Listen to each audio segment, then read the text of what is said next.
उद्धव बाळासाहेब ठाकरे या गटाचा आणि शिवसेनेचा काय संबंध बघाल तर उद्धव बाळासाहेब ठाकरे या पक्षाची निर्मिती 3 वर्षापूर्वी झाली, त्याच्यामुळे त्यांचा आणि शिवसेनेचा काही संबंध नाही. आज विजयादशमी आणि दसऱ्यानिमित्त सर्वत्र शुभेच्छा दिल्या जात आहेत. मोठ्या जल्लोषामध्ये दसरा मेळावा साजरा होत आहे. विविध ठिकाणी दसरा मेळावे सुद्धा होत आहेत आणि खास असणार आहे तो म्हणजे शिवसेनेचा दसरा मेळावा. पूरग्रस्तांच्या पार्श्वभूमीवरती विशेष महत्त्व या दसरा मेळाव्याला प्राप्त झालेलं आहे आणि या पार्श्वभूमीवरती बातचीत करण्यासाठी आपल्यासोबत शिवसेना नेते आणि प्रवक्त्या शीतल म्हात्रे त्यांच्याशी आपण बातचीत करणार आहोत. शीतलताई, तुम्हाला दसऱ्याच्या खूप खूप शुभेच्छा. आज दसरा मेळावा आहे, मात्र दसऱ्यानिमित्त आपण पाहतोय या ठिकाणी नेस्कोमध्ये घेण्यात आलेला आहे. समस्त शिवसैनिकांचं लक्ष होतं आझाद मैदानामध्ये एकनाथ शिंदेंचं नेहमीप्रमाणे भाषण होईल आणि नेस्कोमध्ये आलेलं आहे. काय सांगा?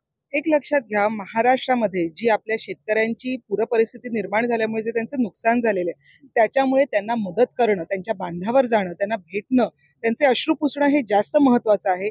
कारण हिंदू हृदय सम्राट सरसेनापती बाळासाहेब ठाकरेंनी सांगितल्याप्रमाणे 80% समाजकारण आणि 20% राजकारण ही या पक्षाची भूमिका आहे. त्याच्यामुळे आम्ही असं सांगण्यात आलेलं आहे की MMR रिजन म्हणजे मुंबई, ठाणे, कल्याण, डोंबिवली येथीलच शिवसैनिकांना आज इथे बोलवण्यात आलेले आहे. बाकी सर्व शिवसैनिक, पदाधिकारी, आमदार, खासदार यांना त्यांच्याच विभागात थांबून शेतकऱ्यांना मदत करण्यास माननीय शिंदे साहेबांनी सांगितलेलं आहे. त्याच्यामुळे जरी आम्ही दसरा मेळावा इथे करून एक जी आमची परंपरा आहे ती सुद्धा आम्ही जपलेली आहे आणि त्याचबरोबर शेतकऱ्यांना मदत ही सुद्धा आम्ही करणार आहोत. आज माननीय आमचे शिवसेनेचे मुख्य नेते शिंदे साहेब यांच्या हस्ते जवळजवळ 15 ते 20 ट्रक मदतीचे आज आम्ही इथे त्याचा शुभारंभ करणार आहोत आणि आज ते ट्रक इकडनं निघणार आहेत. त्यांना नारळ फोडून त्यांना झेंडा दाखवण्याचं काम शिंदे साहेबांच्या हस्ते होणार आहेत आणि मराठवाड्यात मदत पोहोचणार आहेत आणि त्याच्यानंतरच दसरा मेळाव्याला सुरुवात होणार आहे. नेहमीप्रमाणे आपण पाहायला गेलं तर दसरा मेळावा विशेष होताना पाहायला मिळालेला आहे.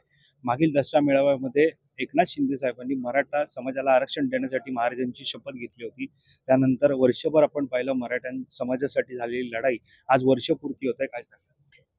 नक्कीच लक्षात घ्या की शिंदे साहेब आज काय काय बोलणार आहेत, कारण स्थानिक स्वराज्य संस्था सुद्धा जवळ आलेल्या आहेत. त्याच्यामुळे स्थानिक स्वराज्य संस्थेच्या निवडणुकीचं बिगुल सुद्धा आजपासून वाजायला सुरुवात होईल. मग ग्रामपंचायती असतील, जिल्हा परिषद असेल, मुंबई महानगरपालिका असेल आणि त्याचप्रमाणे पुढची वाटचाल पक्षाची कशी असेल या संदर्भात सुद्धा शिवसैनिकांना मार्गदर्शन आजच्या मेळाव्यातून नक्कीच असणार आहेत. आणि काही अशा गोष्टी होतील की त्या मला वाटतं तेव्हाच सुरू झाल्या तर तुम्हाला जास्त हे होईल. काही गोष्टी अजूनही आहेत, काही सरप्राईज एलिमेंट सुद्धा आहेत, ते तुम्हाला नक्कीच कळतील. तुम्ही आता महापालिकेचं नाव घेतलं. आगामी काळामध्ये महापालिका निवडणूक आहेत. प्रचाराचा नारळ आज फुटला जाणार? मला वाटतं अजून निवडणुकांचं कधी लागणार आहेत ह्याची अजून मुंबई महानगरपालिकेच्या निवडणुका कधी लागणार आहेत ही कल्पना नाहीये. त्याच्यामुळे प्रचाराचा नारळ फुटेल किंवा नाही फुटेल हे तुम्हाला लवकरच पुढच्या 3 तासात कळेल. पूरग्रस्तांच्या मदतीसाठी नेस्को मध्ये आपला दसरा मेळावा घेऊन जास्तीत जास्त मदत ही पूरग्रस्तांना पोहोचावी हा तुमचा उद्देश आहे. मात्र नेहमीप्रमाणे आपण पाहतोय शिवसेना उद्धव बाळासाहेब ठाकरे पक्ष हा शिवतीर्थावरती दसरा मेळावा घेत आहे. साधारणतः पाहायला गेलं तर तुम्ही ज्या प्रकारे परंपरेचा उल्लेख केला त्याचप्रमाणे तिकडून सुद्धा परंपरेचा उल्लेख करण्यात आला होता आणि ऐतिहासिक मैदानावरती तो दसरा मेळावा पार पडत आहे. काय सांगा? उद्धव बाळासाहेब ठाकरे या गटाचा आणि शिवसेनेचा काय संबंध आहे? त्यांच्याकडे ना धनुष्यबाण आहे ना त्यांनी हिंदुत्व सोडलेलं आहे, बाळासाहेबांचे विचार सोडलेले आहेत आणि त्या पक्षाची निर्मिती 3 वर्षापूर्वी झालेली. तुम्ही जर बघाल तर उद्धव बाळासाहेब ठाकरे या पक्षाची निर्मिती 3 वर्षापूर्वी झाली, त्याच्यामुळे त्यांचा आणि शिवसेनेचा काही संबंध नाही.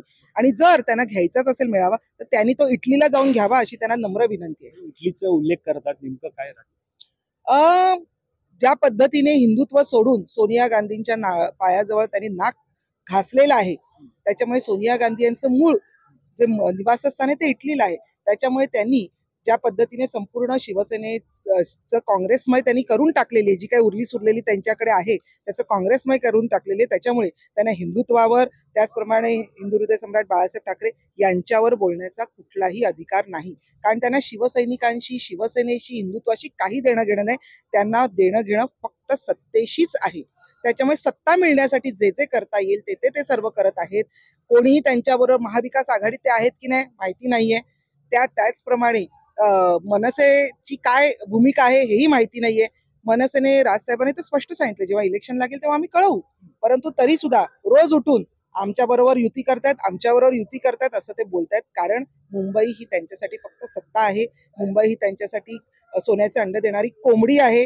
त्याच्यामुळे काही करून आम्हाला ती सत्ता पाहिजे, याच्यासाठी ते काहीही करू शकतात. त्यांचा शिवसेनेचा विचार, हिंदुत्व, शिवसैनिक यांच्याशी काही देणं घेणं नाही. धन्यवाद ताई, आमच्याशी बातचीत केल्यासंदर्भात. तर या होत्या शीतल म्हात्रे. आपण पाहतोय पूरग्रस्तांना सर्वाधिक मदत पोहोचावी या उद्देशानं नेस्को म्हणजे गोरेगाव येथे शिवसेनेचा दसरा मेळावा होत आहे. साधारणतः दसरा मेळाव्याच्या 2 ते 3 दिवसांपूर्वी शिवसैनिकांकडून बॅनर लावण्यात आले होते विविध भागांमध्ये की निश्चितच दसरा मेळावा हा आझाद मैदानामध्ये होणार. मात्र पूरग्रस्त आणि पावसाची परिस्थिती पाहता हा दसरा मेळावा नेस्कोमध्ये घेऊन केवळ मुंबई आणि MMR रिजन मधील शिवसैनिकांना या मेळाव्यासाठी आयोजित बोलवण्यात आलेलं आहे.